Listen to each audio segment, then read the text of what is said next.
ਦੋਸਤ ਕਰਦੇ ਹੋ ਪਾਕਿਸਤਾਨ ਤੇ ਇੱਥੇ ਆ ਕੇ ਇਹਦਾ ਡਿਫਰੈਂਸ ਦੱਸੋ ਦੋਸਤਾਂ ਨੂੰ।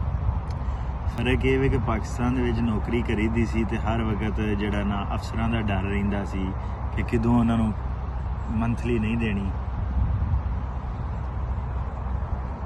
ਮੰਥਲੀ ਉਹਨਾਂ ਨੂੰ ਨਹੀਂ ਦਿੱਤੀ ਤੇ ਉਹ ਨਾਰਾਜ਼ ਹੋ ਜਾਣਗੇ, ਟ੍ਰਾਂਸਫਰ ਇੱਧਰ ਉੱਧਰ ਕਰ ਸਕਦੇ ਨੇ, ਇਹ ਉਹ ਸੌ ਮਸਲੇ ਹਨ।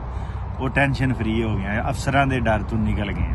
ਦੂਜੀ ਗੱਲ ਇਹ ਸੀ ਕਿ ਉੱਥੇ ਜਿਹੜੀ ਇਹ ਕੀ ਨਾਂ ਹੈ ਆਮਦਨ ਕੋਈ ਨਹੀਂ ਸੀ, ਹਰਾਮ ਕਮਾਣਾ ਕੋਈ ਨਹੀਂ ਸੀ, ਜ਼ੇਨ 'ਚ ਨਹੀਂ ਸੀ ਹੈ ਕਿ ਭਾਈ ਕਦੀ ਜ਼ਿੰਦਗੀ 'ਚ ਜ਼ੇਨ ਬਣਾਇਆ ਹੀ ਨਹੀਂ ਕਿ ਹਰਾਮ ਕਮਾਣਾ। ਆਮਦਨ ਕੋਈ ਨਹੀਂ ਸੀ, ਟੈਨਸ਼ਨ ਰਹਿੰਦੀ ਸੀ ਕਿ ਯਾਰ ਕੋਈ ਫੋਤਗੀ ਹੋਈ ਹੈ, ਕੋਈ ਵਿਆਹ ਆ ਜੇ, ਕੋਈ ਸ਼ਾਦੀ ਆ ਜੇ, ਪੈਸੇ ਕਿੱਥੋਂ ਹੋਣੇ ਨੇ। ਵੱਡਾ ਭਰਾ ਜਰਮਨੀ ਵਾਲਾ ਪੈਸੇ ਘੱਲੇਗਾ ਤੇ ਠੀਕ ਹੈ, ਦੂਜਾ ਵੱਡਾ ਭਰਾ ਜਿਹੜਾ ਉਹ ਮੁਫਤ ਦਾ ਦੁੱਧ ਜਿਹੜਾ ਦੇਗਾ ਤੇ ਠੀਕ ਹੈ। ਜੇ ਉਹ ਸਾਰਾ ਪੂਰਾ ਘਰ ਰਲ ਕੇ ਨਹੀਂ ਮੈਨੂੰ ਚਲਾਏਗਾ ਤੇ ਮੇਰੀ ਤਲੀਮ ਮੈਨੂੰ ਨਹੀਂ ਸੀ ਚਲਾ ਰਹੀ, ਨਾ ਮੇਰੀ ਨੌਕਰੀ ਇੰਸਪੈਕਟਰੀ ਮੈਨੂੰ ਚਲਾ ਰਹੀ ਸੀ।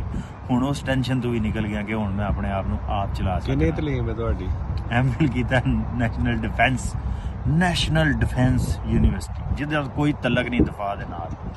ਤੁਹਾਨੂੰ ਕਿਹੜੀ ਜੌਬ ਮਿਲਣੀ ਚਾਹੀਦੀ ਤੇ ਮਿਲ ਕਿਹੜੀ ਗਈ ਇਹ ਵੀ ਦੱਸੋ ਦੋਸਤਾਂ ਨੂੰ। ਜੌਬ ਇਹ ਵੇਖੇ ਜਿਹੜੀ ਵੀ ਜੌਬ ਸਾਨੂੰ ਮਿਲਣੀ ਚਾਹੀਦੀ ਸੀ ਨਾ, ਸਾਨੂੰ ਸਾਡੀ ਮਾਂ ਬੋਲੀ ਦੇ ਵਿੱਚ ਪੜ੍ਹਾ ਕੇ 18 ਸਾਲ ਦੀ ਉਮਰ 'ਚ ਇਸ ਕਾਬਲ ਕਰਨਾ ਚਾਹੀਦਾ ਸੀ ਪਾਕਿਸਤਾਨ ਦੇ ਹਰ ਸ਼ਹਿਰੀ ਨੂੰ ਕਿ ਜਾਂ ਤੇ ਉਹ ਕੋਈ ਹੁਨਰਮੰਦ ਹੁੰਦਾ ਤੇ ਜਾਂ ਜੇ ਉਹਨੇ ਪੜ੍ਹਨਾ ਹੈ ਨਾ ਤੇ ਉਹ ਬਹੁਤੀਆਂ ਕਿਤਾਬਾਂ ਪੜ੍ਹ ਲੈਂਦਾ ਤਾਂ ਕਿ ਇੱਕ ਮੁਹੱਕਕ ਹੁੰਦਾ ਔਰ ਆਪਣਾ ਰਾਹ ਬਣਾ ਲੈਂਦਾ। ਮਤਲਬ ਕਾਲਜਾਂ ਯੂਨੀਵਰਸਿਟੀਆਂ ਦੇ ਵਿੱਚ ਐਸੇ ਅਦਾਰੇ ਬਣਾਏ ਜਾਂਦੇ ਜਿਹਦੇ ਟੈਕਨੀਕਲ ਕੰਮ ਵੀ ਕਰਵਾਉਂਦੇ, ਜਿਹੜਾ ਬੰਦਾ ਟੈਕਨੀਕਲ ਔਰ ਆਪਣੀ ਜ਼ੁਬਾਨ 'ਚ ਟੈਕਨੀਕਲ ਵੀ ਹੈ ਨੇ ਅਦਾਰੇ ਉੱਥੇ। ਸਵੀਡਿਸ਼ ਇੰਸਟੀਚਿਊਟ ਹੈ, ਪਹਿਲਾਂ ਤੇ ਉਹਦਾ ਨਾਂ ਹੀ ਅੰਗਰੇਜ਼ੀ ਹੈ, ਸਵੀਡਿਸ਼ ਹੈ, ਔਰ ਉਹਦੇ 'ਚ ਇੰਗਲਿਸ਼ ਪੜ੍ਹਾਈ ਜਾਂਦੀ। 3 ਸਾਲ ਬਾਅਦ ਮੁੰਡੇ ਡਿਪਲੋਮਾ ਕਰਦੇ ਨੇ, ਉਹਨਾਂ ਨੂੰ ਕੱਖ ਕੰਡਾ ਨਹੀਂ ਹੁੰਦਾ ਕਿਉਂਕਿ ਅੰਗਰੇਜ਼ੀ 'ਚ 3 ਸਾਲ ਦਾ ਡਿਪਲੋਮਾ। ਇੱਕ ਬੰਦੇ ਨੇ ਮੈਟਰਿਕ ਕੀਤਾ, ਉਹਨੂੰ ਤੁਸੀਂ ਅੰਗਰੇਜ਼ੀ 'ਚ ਡਿਪਲੋਮਾ ਕਰਾ ਦਿਓ, ਉਹਦੇ ਕਿੰਨਾ ਕੁ ਲੈ। ਅੱਜ ਮੇਰੇ ਤੇਰੇ ਕੋਲ ਨਹੀਂ ਅੰਗਰੇਜ਼ੀ ਬੋਲੀ ਜਾ ਰਹੀ 35 ਸਾਲ ਦੀ ਉਮਰ 'ਚ, ਤੇ ਇੱਕ 16 ਸਾਲ ਦਾ ਬੱਚਾ ਕਿਵੇਂ ਅੰਗਰੇਜ਼ੀ ਬੋਲ ਲੇਗਾ ਔਰ ਸਮਝ ਲੇਗਾ।